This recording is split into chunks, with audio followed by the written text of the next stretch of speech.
Right now I'm gonna make the Big Mac chopped salad. A little play on McDonald's and certainly a lot healthier. You can use any kind of lettuce that you want. I really love butter lettuce.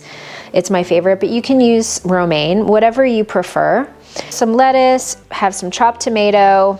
We're gonna put pickles because again, we have hamburger meat going in there.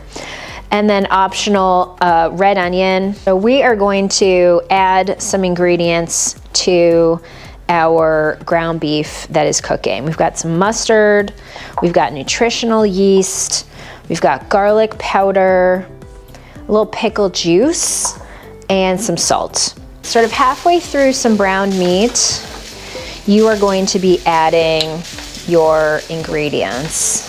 A little salt and a little mustard. We're just going to add it to the salad. Voila. If you really want to make it a Big Mac salad, you're going to use Thousand Island dressing. Primal Kitchen, they make amazing, healthy dressings. So simple Big Mac chopped salad. Enjoy.